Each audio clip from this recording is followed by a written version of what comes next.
شیطان الرجیم بسم اللہ الرحمن الرحیم۔ پارہ نمبر 23 کا آغاز سورۃ یاسین کی آیت نمبر 22 سے ہو رہا ہے۔ سورۃ یاسین کو نبی کریم صلی اللہ تعالی علیہ وآلہ وسلم نے قرآن پاک کا دل قرار دیا، اور یہ اتنی بابرکت اور شان والی صورت ہے کہ نبی پاک علیہ السلام نے ارشاد فرمایا کہ جو بروز جمعہ اپنے والدین میں سے کسی ایک یا دونوں کی قبر پر پڑے گا تو اللہ تعالیٰ اس پڑھنے والے کی بھی بخشش فرماتا ہے اور اس کے والدین کی بھی بخشش فرماتا ہے۔ سبحان اللہ۔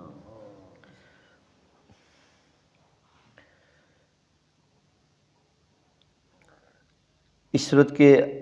اس پارے کے آغاز میں اللہ رب العزت نے لوگوں کو اپنی توحید اور اپنی معرفت کی نشانیاں بتائیں۔ فرمایا کہ ان کے لیے ایک نشانی مردہ زمین ہے، ہم اس مردہ زمین کو زندہ کر کے اس میں سے اناج نکالتے ہیں، پھر لوگ اس کو کھاتے ہیں، اور اسی زمین سے کھجوروں اور انگوروں کے باغات اور چشمے بھی جاری ہوتے ہیں، اور لوگ اسی زمین سے نکلے ہوئے خوراک کھا کر اپنی زندگی گزارتے ہیں۔ تو خدا فرماتا ہے کہ اے لوگو، کیا اب شکر ادا نہیں کرو گے کہ اللہ رب العزت نے تمہارے لیے کیسی کیسی نعمتیں رکھیں۔ پھر فرمایا کہ ذرا یہ بھی تمہارے لیے ایک نشانی ہے کہ دنیا میں جو بھی چیز ہے وہ کسی نہ کسی جوڑے سے پیدا ہوئی۔ کائنات میں واحد ذات صرف رب کی ہے، رب کے علاوہ جتنی بھی چیزیں ہیں سب میں جوڑا ہے، میل فیمیل کا ہے، حتیٰ کہ یہ درخت پودے ان کے اندر بھی یہ میل فیمیل کا ہے۔ پھر اللہ فرماتا ہے کہ رات میں سے دن کیسے نکلتا ہے اور دن میں سے رات کیسے نکلتی ہے، یہ بھی تمہارے لیے نشانی ہے۔ اربوں سال ہو گئے سورج اپنے ایک مقررہ سفر پر رواں دواں ہے، تو ایسا آج تک نہیں ہوا کہ سورج ایک لمحے کے لیے بھی اپنی منزل سے اپنی راہ سے غافل ہوا ہو۔ اندازہ تو کر لیں کہ اگر آج 3 اپریل ہے تو اگلے سال 3 اپریل کو اسی وقت پہ سورج طلوع ہوگا اور اسی وقت میں غروب ہوگا، یعنی اس میں 1 منٹ کی بھی کمی بیشی نہیں ہے۔ سائنسدانوں نے کبھی یہ نظریہ پیش کیا کہ زمین ساکن ہے اور سورج اس کے ارد گرد چکر لگاتا ہے، کبھی یہ نظریہ پیش کیا کہ سورج ساکن ہے اور زمین اس کے ارد گرد چکر لگاتی ہے، لیکن حقیقت یہ ہے کہ نہ تو زمین ساکن ہے اور نہ سورج ساکن ہے۔ زمین سورج کے گرد اپنا چکر پورا کرتی ہے اور سورج اپنے اس نظام شمسی سمیت ایک انجانی منزل کی طرف رواں دواں ہے، اور اس سورج اور زمین جیسے لاکھوں کروڑوں اور بھی کہکشاں اور دنیا ہیں، یہ اللہ تعالیٰ رب العزت کا ایک چھوٹا سا نمونہ ہے۔ اور پھر آپ فرماتا ہے کہ میں نے نظام اس طرح رکھا ہے کہ سورج چاند کو نہیں پکڑ سکتا، چاند سورج کو نہیں پکڑ سکتا، مطلب چاند کی جو گردش سورج کے ارد گرد ہے اور زمین کے ارد گرد ہے، اور جو زمین کی گردش ان کے ارد گرد ہے، رب فرماتا ہے کہ یہ میرا ایسا نظام ہے کہ لاکھوں کروڑوں مربع میل پہ مشتمل یہ سورج بھی ہے، چاند بھی ہے، زمین بھی ہے، اور یہ سارے فضا میں تیر رہے ہیں۔ تو یہ کس کی کاراگری ہے؟ یہ رب ذوالجلال کی کاراگری ہے۔ پھر اب فرماتا ہے کہ میری نشانیوں میں سے ایک نشانی یہ بھی ہے کہ میں نے لوگوں تمہارے لیے کشتی بنائی، تم کشتی میں سوار ہوتے ہو لیکن کشتی تمہیں پانی میں ڈبوتی نہیں ہے۔ یہ کشتی کے ساتھ جو اس کا کشش ثقل کا یا اس کے پانی کے اندر ڈوبنے کی باقاعدہ آلے اور معیار ہیں، تو رب تعالیٰ فرماتا ہے کہ میں نے ہر چیز کے اندر ایسا تناسب رکھا ہے کہ اگر تم سمندر میں کشتی پہ بیٹھ کے سفر کرتے ہو، کشتی اوپر تیرے گی، ڈوبے گی نہیں۔ تو یہ چیز کس نے کی؟ رب تعالیٰ فرماتا ہے کہ میری ہی ذات ہے۔ خدا فرماتا ہے کہ جب یہ سب کچھ میں کرتا ہوں تو وہ دن وَنُفِخَ فِي الصُّورِ فَإِذَا هُم مِّنَ الْأَجْدَاثِ إِلَىٰ رَبِّهِمْ يَنسِلُونَ، جس وقت سور پھونکا جائے گا اور تمہاری قبریں پھٹ جائیں گی اور قبروں سے نکل کے تم پوچھو گے یا ویلنا من بعثنا من مرقدنا، کس نے ہمیں ہماری نیند سے اٹھا دیا، ہمیں قبروں سے جگا دیا؟ رب فرمائے گا میں کہوں گا ھذا ما وعد الرحمن، یہ رحمان کا وعدہ ہے، یہ میرا وعدہ ہے جو میں نے تم سے کیا۔ وصدق المرسلون، اور میرے رسولوں نے جو فرمایا تھا وہ سچ فرمایا تھا۔ اور رب فرماتا ہے وہ قیامت کیسی ہوگی؟ ان کانت الا صیحۃ واحدہ، وہ ایک سہ چنگاڑ ہوگی۔ جب وہ سور پھونکا جائے گا پہلے اس کی آواز بڑی مترنم ہوگی، لوگ کان لگا کر اس آواز کو سنیں گے، لیکن آہستہ آہستہ وہ اس کی آواز بڑھتی جائے گی، کانوں کے پردے پھٹ جائیں گے، اور جو حاملہ عورتیں ہیں ان کے حمل گر جائیں گے، اور جو جانور ہیں ان کے حمل گر جائیں گے، اور جو زمین ہے یہ لرزنا شروع ہو جائے گی، حتیٰ کہ زمین کے اندر سے جو قبریں ہیں وہ قبریں پھٹ پھٹ کے لوگ باہر آنا شروع ہو جائیں گے۔ خدا فرماتا ہے جب یہ سارا معاملہ ہو جائے گا تو اِنَّ أَصْحَابَ الْجَنَّةِ الْيَوْمَ فِي شُغُلٍ فَاكِهُونَ، اس وقت اہل جنت ان کی زیارتوں، ضیافتوں اور دیگر نعمتوں میں ان کا لطف اندوزی کا وقت شروع ہو جائے گا۔ جو مجرم ہیں ان کے لیے تو واقعی ہی قیامت برپا ہوگی، لیکن جو اللہ تعالیٰ کے فرما بردار، رب فرماتا ہے یہ چیزیں تو ہوں گی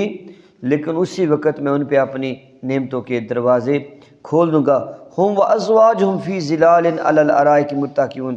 وہ اور ان کی بیویاں گھنے ساؤں کے نیچے تختے لگے ہوں گے، تختوں پر بیٹھے ہوں گے۔ لہم فیہا فاکہۃ ولہم ما یدعون، ہر قسم کا میوہ بھی ہوگا اور جو طلب کریں گے وہ چیز بھی میسر ہوگی۔ سلام قولا من رب رحیم، رب فرمائے گا تم پر سلامتی ہو اس رب کی طرف سے جو بڑا رحیم ہے۔ اور جب اللہ تعالیٰ کی بارگاہ میں پیش ہوں گے اللہ فرمائے گا الیوم نختم علی افواہہم وتکلمنا ایدیہم وتشہد ارجلہم بما کانوا یکسبون، رب فرماتا ہے جب میری بارگاہ میں آئیں گے تو میں زبانوں پہ مہر لگا دوں گا، تب زبان نہیں بولے گی، زبان گواہی نہیں دے گی۔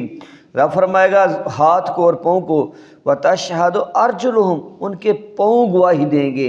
ان کے ہاتھ گواہی دیں گے، ہاتھ بولیں گے۔ ہم سوچتے ہیں کہ ہاتھ کا بولنا تو کام نہیں ہے، بولتے تو ہم منہ سے ہیں۔ دوستو منہ میں بھی تو یہ زبان ایک گوشت کا لوتھڑا ہے نا، جس رب نے یہ زبان کے گوشت کے لوتھڑے کو یہ توفیق دی کہ ہم یہاں سے تکلم کر سکتے ہیں، بول سکتے ہیں، وہ رب جب ہاتھ کو کم دے گا تو ہمارے ہاتھ بھی بولیں گے، ان ہاتھوں سے بھی آواز آئے گی اور یہ ہاتھ بولیں گے کہ یا اللہ اس بندے نے ہمیں فلاں فلاں مقصد میں استعمال کیا۔ نبی پاک صلی اللہ علیہ وسلم جب مشرکین کے سامنے قرآن پڑھتے تو وہ کہتے کہ یہ شعر و شاعری ہے، تو اللہ نے فرمایا وما علمناہ الشعر وما ينبغي له، ہم نے اپنے نبی کو قرآن عطا کیا ہے، یہ شعر و شاعری کی کتاب نہیں ہے اور نہ ہی یہ کوئی میرے نبی کے لائق ہے کہ میرے نبی شعر و شاعری کریں، بلکہ کیا ہے ان هو الا ذکر و قرآن مبین، یہ اللہ کا ذکر ہے، نصیحت ہے اور یہ قرآن پاک ہے۔ سورہ صافات کا آغاز بھی 23ویں پارے سے ہی ہوتا ہے۔ اللہ تعالیٰ رب العزت نے سورہ صافات کے آغاز کے اندر ان فرشتوں کا ذکر کیا جن فرشتوں کے اللہ تعالیٰ نے ذمے کچھ کام لگائے۔ رب نے فرمایا قسم ہے قطار در قطار صاف بستہ جماعتوں کی، پھر بادلوں کو کھینچ کر لے جانے والے یا برائیوں پر سختی سے جھڑکنے والے فرشتوں کی جماعتوں کی، پھر ذکر الہی یا قرآن مجید کی تلاوت کرنے والی جماعتوں کی، بے شک تمہارا معبود ایک ہی معبود ہے، تمہارا رب ایک ہی رب ہے۔ اور اللہ نے فرمایا کہ میرے محبوب صلی اللہ علیہ وسلم کے آنے سے پہلے یہ جو آسمان تھے، آسمان پہ جا کر شیاطین فرشتوں کی گفتگو سنتے اور پھر آ کے کہانوں کو بتاتے، تو دنیا میں کہانت اور جادو کا دور دورہ تھا۔ رب فرماتا ہے کہ اب میں نے ان پر پابندی لگا دی، اب جو بھی شیطان سننے کے لیے، گفتگو سننے کے لیے آسمان کے قریب جاتا ہے تو اللہ فرماتا ہے کہ میں اس کے اوپر شہاب ثاقب پھینکتا ہوں۔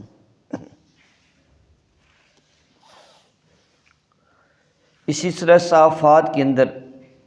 اللہ رب العزت نے قیامت کا تھوڑا سا منظر بیان فرمایا۔ اللہ فرماتا ہے کہ بروز محشر میں تمام لوگوں کو جمع کروں گا، اور ظالم اور ان ظالموں کے جھوٹے معبود میری بارگاہ میں جب حاضر ہو جائیں گے تو میں کہوں گا ان کو جہنم کی راہ پہ لے چلو، اور ان کو صراط مستقیم کے پاس روک کر ان سے پوچھ گچھ کرو، اور وہاں پر ان کے بتوں اور ان مشرکوں سے کہا جائے گا کہ یہ جہنم ہے، آگے یہ پل صراط ہے، اب تم یہاں ایک دوسرے کی آپس میں کچھ مدد کر سکتے تو کرو۔ یعنی مشرکین سے کہا جائے گا کہ تم بتوں کو جہنم سے بچا لو، اور ان کے بتوں کو کہا جائے گا کہ دنیا میں جو تمہاری عبادت کرتے تھے تم ان کو جہنم سے بچا لو۔ وَأَقْبَلَ بَعْضُهُمْ عَلَىٰ بَعْضٍ يَتَسَاءَلُونَ، پھر وہ جہنم کے کنارے پہ کھڑے ہو کے بت اور مشرکین ایک دوسرے سے سوال کریں گے۔ جب ایک دوسرے سے سوال کریں گے ہاں بھی کیا ہم ایک دوسرے کو بچا سکتے ہیں، تو اللہ فرماتا ہے کہ وہ کہیں گے قَالُوا بَل لَّمْ تَكُونُوا مُؤْمِنِينَ، کہ تم تو مومن تھے ہی نہیں، جب تم مومن نہیں تھے تو تم کیسے بچ سکتے ہو یا بچا سکتے ہو۔ اللہ فرماتا ہے فَإِنَّهُمْ يَوْمَئِذٍ فِي الْعَذَابِ مُشْتَرِكُونَ، وہ اس دن عذاب کے اندر مشترک ہو جائیں گے۔ اور پھر فرمایا کہ إِلَّا عِبَادِ اللَّهِ الْمُخْلَصِينَ، لیکن جو مخلص بندے ہیں، اولئک لہم رزق معلوم،